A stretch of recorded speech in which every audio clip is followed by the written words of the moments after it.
Hello, Heath Jones here, pastor of Northwood Christian Church, recording this from my office the day after we did this lesson live, the 11th class of our course on Revelation, the end of the world or cause for hope. If you're listening to this, assume maybe you've listened to previous ones. We do them live, but every now and again something will go wrong, and this time the internet went out, and so I lost half of the other recording, and so here's me recording it, second take. I did not have a chance to go back through and correct typos and things that I noticed in my slides. So for those of you who are sticklers for those things, apologies in advance. But let's get to it. 11th class. If you haven't watched the earlier ones, go back and you'll have some more tools for interpretation, I think, where we find ourselves today, which is, let's go to the next slide. Class 11, the woman and the beast.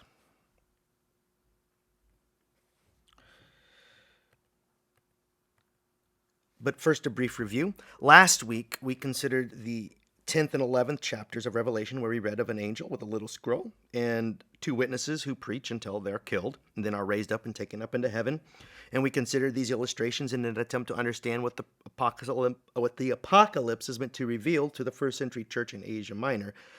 Basically, the message is consistent throughout the book of Revelation. These two witnesses are meant to inspire Christians to live as courageously in the face of persecution and travail as we can. But tonight, we're going to consider what's next, the remainder of the 11th chapter of Revelation, starting at verse 15 and on through the entirety of chapter 12, where we'll read of the sounding of the seventh trumpet, which everything has been a build up to this point in previous weeks. And then we'll read the narrative that follows involving a woman and a dragon. And tonight, we'll try and discern the symbolic meaning found in chapter 12, especially for here John takes us on a brief detour before we pick back up with the third cycle of 7 bowls. So here we'll first go through the last bit of this chapter, chapter 11. And it reads, "Then the seventh angel blew his trumpet, and there were loud voices in heaven saying, 'The kingdom of the world has become the kingdom of our Lord and of his Messiah, and he will reign forever and ever.' Then the 24 elders who sit on their thrones before God fell on their faces and worshipped God, singing, 'We give you thanks, Lord God Almighty, who are and who were, for you have taken your great power and begun to reign. The nations raged, but your wrath has come, and the time for judging the dead, for rewarding your servants, the prophets and saints, and all who fear your name, both small and great, and for destroying those who destroy the earth.' Then God's temple in heaven was opened, and the ark of his covenant was seen within his temple, and there were flashes of lightning, rumblings, peals of thunder, an earthquake, and heavy hail." That's it. That concludes the 11th chapter, and it goes fairly quick at this point. The seventh trumpet is blown, but the description of what happens next is short, quick, and it's actually fairly vague in details. We do have another glimpse into the heavenly throne room where the entire ensemble is gripped in praise and amazement at what God has just done. And what has God done? Well, reread the back half of verse 15. This is what God has done. The kingdom of the world has become the kingdom of our Lord and of his Messiah, and he will reign forever and ever. So the realm of God has come, and here is a glimpse of it. Of the future, in fact. This is a glimpse. The seventh trumpet, just as was the case with the seventh seal and will be the case with the seventh bowl, is a glimpse into what will happen just before the conclusion of this book. It's a sort of a word picture that moves us back and forth in time, as it were. But here is a glimpse of the future, the end of the book, where we read of a new heavens and a new earth, but only back in chapter 11, 10 chapters early.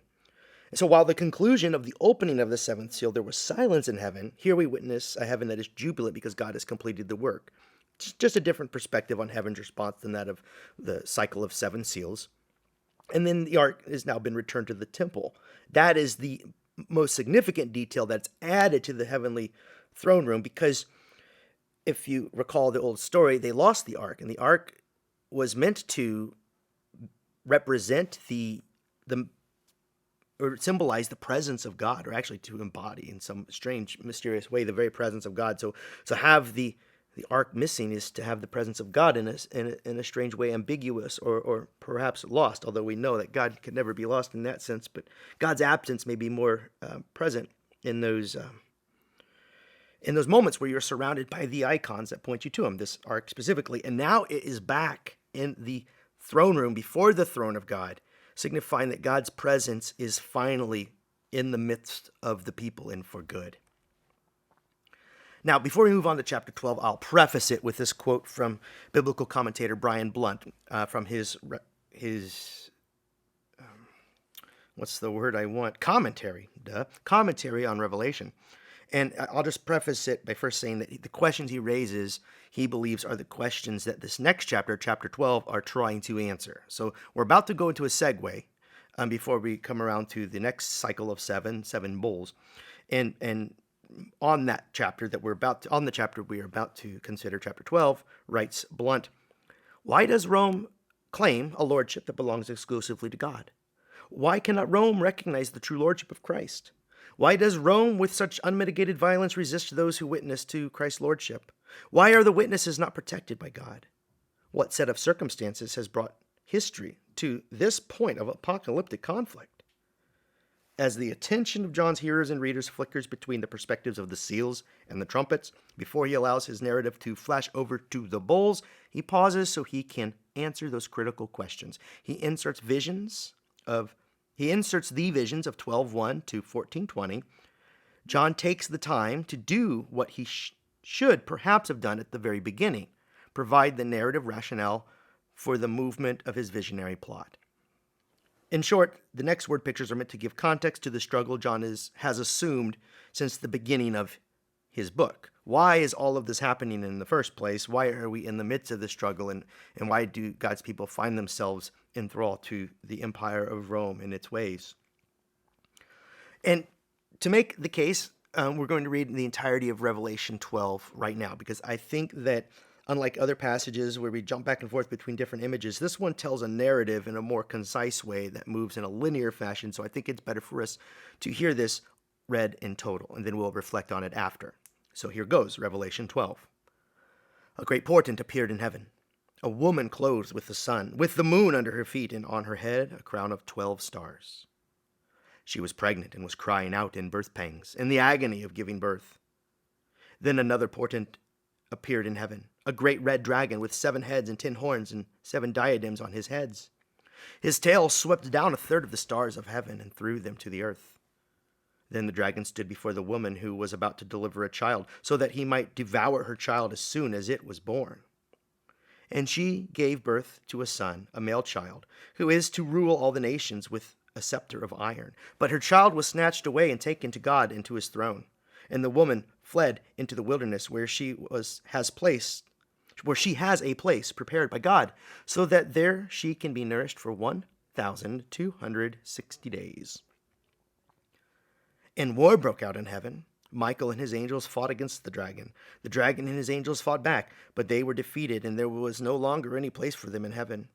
The great dragon was thrown down, that ancient serpent who is called the devil and Satan, the deceiver of the whole world. He was thrown down to the earth, and his angels were thrown down with him. Then I heard a loud voice in heaven proclaiming, "Now have come the salvation and the power and the kingdom of our God and the authority of his Messiah, for the accuser of our brothers and sisters has been thrown down, who accuses them day and night before our God. But they have conquered him by the blood of the Lamb and by the word of their testimony, for they did not cling to life even in the face of death. Rejoice then, you heavens and those who dwell in them. But woe to the earth and the sea, for the devil has come down to you with great wrath, because he knows that his time is short." So when the dragon saw that he had been thrown down to the earth, he pursued the woman who had delivered the male child. But the woman was given the 2 wings of the great eagle, so that she could fly from the serpent into the wilderness to her place where she is nourished for a time, and times and half a time. Then from his mouth the serpent poured water like a river after the woman to sweep her away with the flood. But the earth came to the help of the woman. It opened its mouth and swallowed the river that the dragon had poured from its mouth. Then the dragon was angry with the woman and went off to wage war on the rest of her children, so those who keep the commandments of God and hold the testimony of Jesus. Let me repeat that last line, verse 17. Then the dragon was angry with the woman and went off to wage war on the rest of her children, those who keep the commandments of God and hold the testimony of Jesus. So there it is, and we'll go over the narrative. Going back to the beginning, the red dragon enters this scene. But first, a woman. A great portent appeared in heaven, it says, a woman clothed with the sun, that is to give her, that is to tell the reader that she is chucked full of God's glory and God's light with the moon under her feet, meaning she has authority even over the celestial objects that are thought to at that time have some volition of their own, but she has authority, the authority of God in her over them. And on her head is a crown with 12 stars. So she is so in command and in possession of God's authority and power that she can wear stars on her head as if it were a crown. And the crown, of course, signifies that she is somebody of note, somebody who is a royal or somebody important. Who is this woman anyway? Well, in later centuries, interpreters surmise that this woman symbolizes Mary, the mother of Jesus. And that tradition, I think, began around the 5th century. From what I read, I didn't include it here. Correct me if I'm wrong. But I think, as do biblical scholars generally, that she is rather meant to represent woman generally. That would include Mary. And later, Jesus is born of woman in this short illustration. But and we know that Jesus' mother was Mary. But the woman as a symbol, I do not believe, is only meant to represent Mary. And that's because later you'll see she has many, many, many children that would imply like basically the children of the human race. More on that later. But this story here is about the battles between God and the dragon and the woman and the dragon. And they're meant to call our minds to the story of Eve and the serpent in the garden, where a woman had a similar struggle with a tempter, an adversary, a serpent. And she represents here birth and struggle, as Eve also does.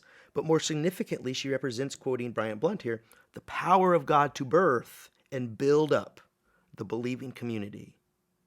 More significantly, she represents, I'll read it again, the power of God to birth and build up the believing community. Before, and here we find her in heaven before, presumably before the rest of creation has been called into being from the chaos. And then the dragon, going on with the quote, represents the power to destroy that community at any point from its inception onward. And the woman here is in agony. And this is meant to represent the struggle to produce the sort of life God intends, and to acknowledge that that struggle has been fraught with failure, and that's been largely on part of the human race. And so her being pregnant and crying out in birth pangs and in agony of giving birth says that yes, God creates life, but it is hard, and there is a lot in the way. The dragon is in the way. Verse 3, here is where another portent appears, also in heaven. They both begin there. They both begin in the generative, creative space of God. And this is a dragon, red, symbolizing destruction, as you might recall with the red horse of the 4 horses of the apocalypse. Red, the horse of war. Horns symbolize power. So 10 horns is more than the lamb. Remember back, the lamb that was slain had 7 horns. This one has 10 as a way of having the pretense of more power. And then the diadems symbolize royal authority. So this dragon is wearing the diadem, suggesting that he has authority. And this dragon stands in waiting for whatever human life God may generate. Stands at the weight of this woman in agony who is representative, who is symbolic of God's creative potential, God's creative powers. The dragon then is hell-bent on destroying whatever may be created. And right now the stage is heaven, but the onslaught of earth begins here, signified by the casting down of 1/3 of heaven's stars. So that again is the dragon asserting his authority. The woman wears the stars as a crown. Well, this dragon can cast 1/3 of those stars down. So it's a tug of war, a push and pull between these two heavenly images. And then she gives birth to a male son. And here is where it turns, and we begin to, where the details of the woman that is vague become a little more biographical. And in here we find that the woman bears a male child. And we know it's identified as the royal Messiah by means of the image of the iron rod. And you can find reflections on an earlier lesson on chapter 2, way back when, several months ago now, where the iron rod is meant to cue us into this dimension to the Messiah, as a component to the Messiah's power. But the dragon here is not able to destroy this child, for he is snatched away to the throne of God. This reflects a belief of Christians of Jesus being taken away until he returns, the ascension. And the woman flees into the desert or wilderness. Now, the wilderness has paradoxical qualities. If you've read the stories in Scripture, it is often a place of drought, famine, demonic powers, dangerous animals, and akin to the chaos prior to creation. It's the place where all of it seems to come apart. But on the other hand, it's a place of salvation, where people have found deliverance in that context and redemption. For the mother of Revelation chapter 12, the wilderness is a sanctuary, a place prepared for her by God, where she dwells for 1,260 days. That was a quote with a few of my inserts from biblical commentator Brian Leonard in his commentary on Revelation. But, yes, but, wait, Brian Leonard is not right. I want to get his name right, and I should if I'm going to reference him. Let me find the book here. It's next to me. Leonard Thompson. Goodness, I put his first name down. Sorry, Leonard Thompson is who that quote is in reference to. Anyway, I'll correct that later. This experience, though, moving on, the experience of the woman mirrors the experience of the Israelite people who found both solace and struggle in the wilderness. Also recall Hagar's story, the second wife of Abraham who had Ishmael, his child, but then once Sarah was able to become pregnant with Isaac, Hagar was cast out of the camp and was near death, and God found her and gave her sustenance, nourished her for the period of time that she was in the wilderness. There's also the prophet Elijah, whose struggles mirror what's reflected in the story, and many others. Point is, someone reading this will see in this woman's plight the plight of the entire people, and also see in the dragon, as she is fleeing, the attempts of the various empires and forces in their history that had tried to undo everything. Now, about that number, very specific, it might have caught your attention, 1,260. That's how long this woman is kept in cared for in the wilderness. Well, that's half of 7 years, if you do the math, signifying a determinate period of time. So whenever you see that number, 1,260 days or 3.5 years or time, and half a time, as we'll come up later, it just means a limited period of time, which is significant because there are things that seemingly have no end or no limit, and people are wondering, does evil have a limit? Does the extent to which the dragon can pursue this woman, will it go on forever? And in this number, that it's an incomplete number, half of 7, which is the number of completion, 3.5 years being half of 7 years, suggests or tells the reader, the first hearers of this, that a period of time, but it has limits. Now, the time of the woman's hiding corresponds to the time when the dragon will seek out and persecute the people of God, because of their witness specifically. Now, since the figure represents exactly half of 7 years, John in each case means to suggest that it is a temporary period. The time of victory and vindication, by contrast, will be eternal. That, again, was a quote with some of my inserts from Brian Blunt in his Revelation commentary, and that name is correct. Moving on, where war breaks out in heaven. Scene change.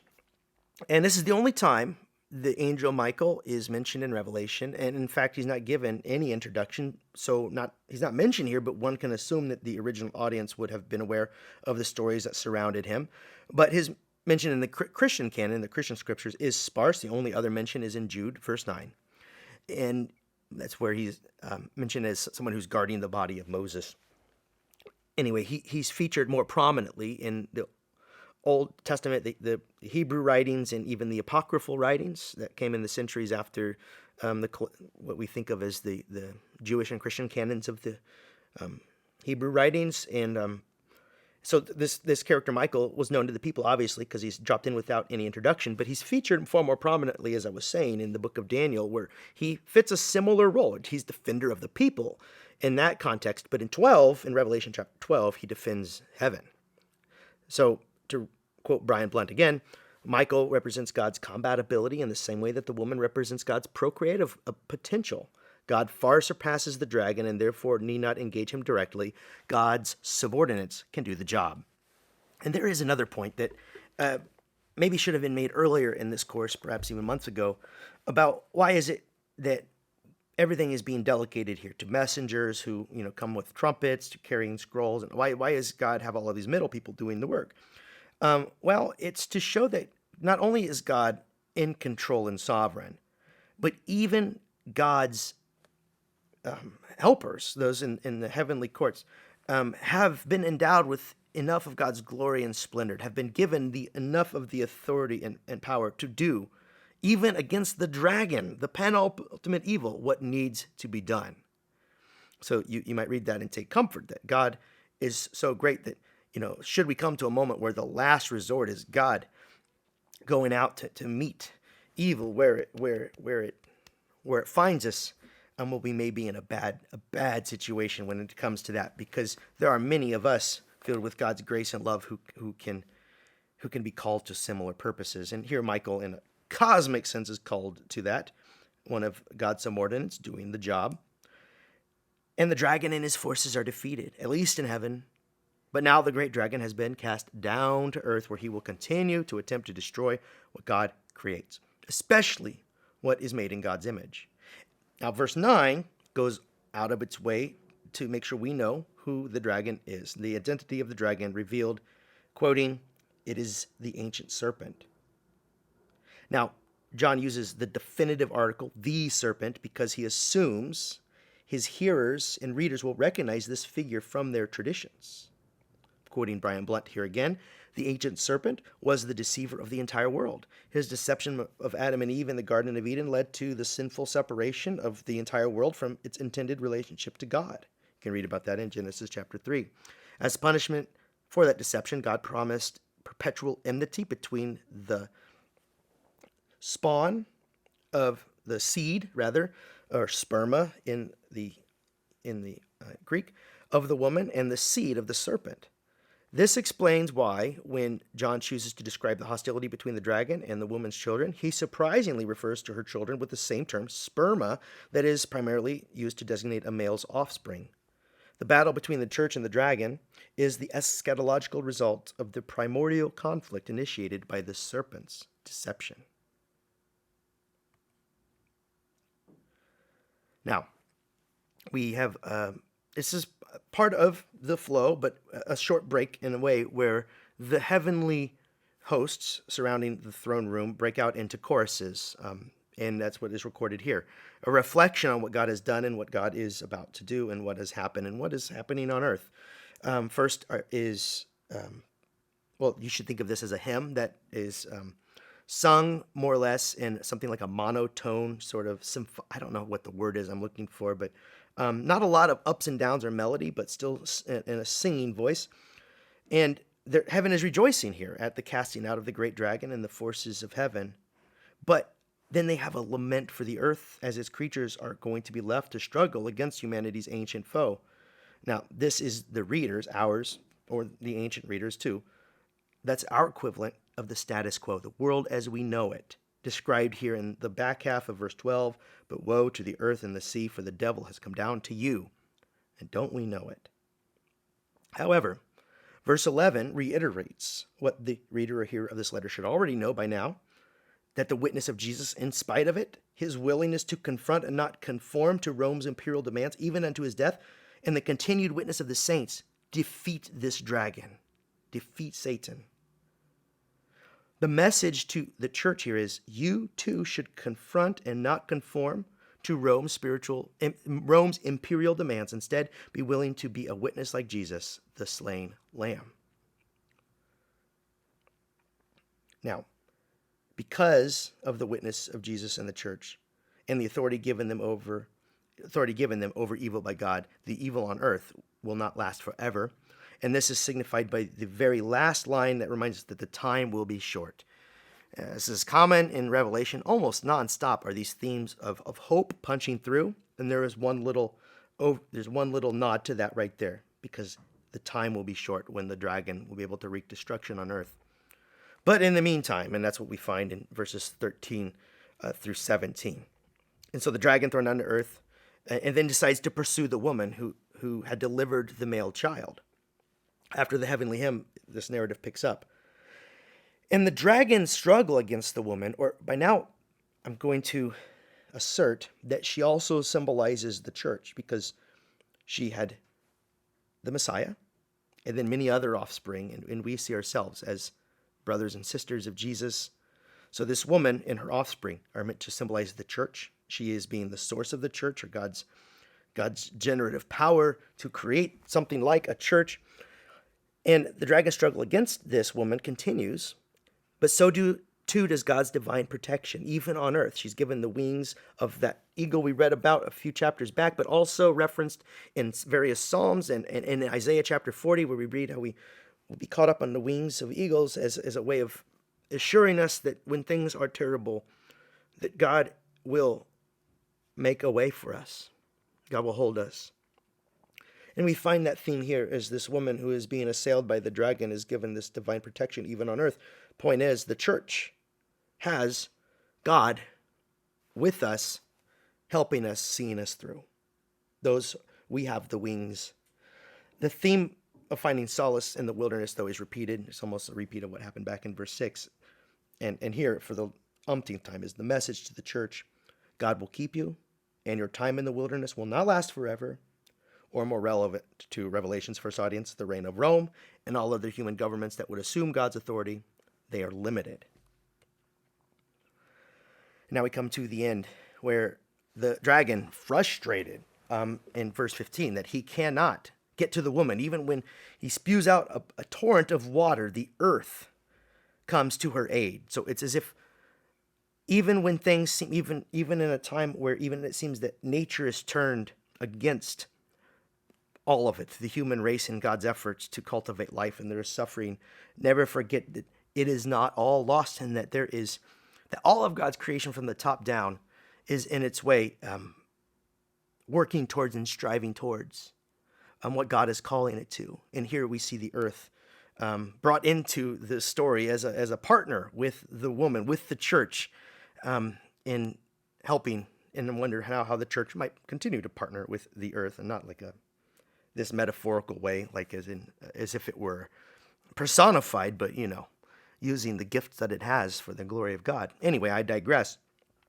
Then this makes, when the dragon can't get to the woman through this torrent of flood, makes the dragon angry, and it goes off to wage war with the children, and that is the church. That is the rest of us, and those who keep the commandments of God and hold the testimony of Jesus. Specifically, it says of this, biblical commentator Roland writes in the New Interpreter's Bible Commentary, the war in heaven between Satan's host and the host of Michael in verse 7 now has its earthly counterpart, as that multitude who have washed their robes and made them white in the blood of the Lamb must engage in the struggle with Satan's earthly representative, the beast and the evil empire.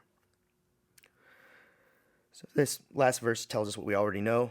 The dragon wages war. The dragon is a symbol for the evil that runs amok and seems to have personal force sometimes. And we sometimes struggle to know to what extent to assign personal force to what feels wrong in the world. But the whole while, the person reading this sees that last line, those who keep the commandments of God and hold the testimony of Jesus. And remember the two witnesses that they just read about or heard about in chapter 11, and those saints that are wearing white robes, but have been washed in the blood of the Lamb, who are under the altar crying out for justice for their own slaughter, for being a witness. So verse 17 will make it clear, just so you don't miss it, that the reason the forces of evil array against the woman's offspring, the church, is because of the witness of the followers of Jesus. If we're not witnessing, they don't come at us. This was already a fact well established at the writing of this letter, as the church had already endured several periods of persecution.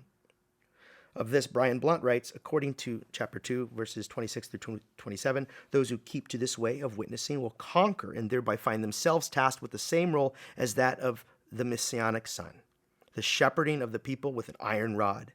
In other words, those who keep witnessing will, like Christ himself, be leaders of God's people, even if they may also, like Christ, suffer persecution because of that leadership. They can be assured, though, that like Christ, they too will conquer. Even though they may be killed, they too will receive eschatological relationship with God. Salvation. End quote. And then this chapter ends on a cliffhanger. Verse 17, then the dragon took his stand on the sand of the seashore. And there's a scene change, and we'll cover that in our next lesson. It's going to be a lot of fun as we go through chapter 13. But first, some final thoughts. In chapter 12, John the Revelator writes of the cosmic struggle between good and evil. The battlefield is at first situated not on earth but in heaven. This should remind the reader that theirs is a struggle that is but the most recent chapter in a long narrative of birth, struggle, perseverance, and deliverance. You can read about that struggle in the scriptures and in other places. The struggle repeats all over the planet Earth. And in widening the lens in this book, we are left with the image of a much larger struggle between the forces of good and evil. Rome was but the latest player in a long succession of would-be God-king-led empires trying to position themselves as supreme powers. But as this narrative suggests, the intentions of those working towards destructions, both in heaven and on earth, will not come to fruition. Though they may cause great harm in the meantime, God puts limits to the scale of their destruction, and the final defeat of evil is certain in the vision cast by the book of Revelation.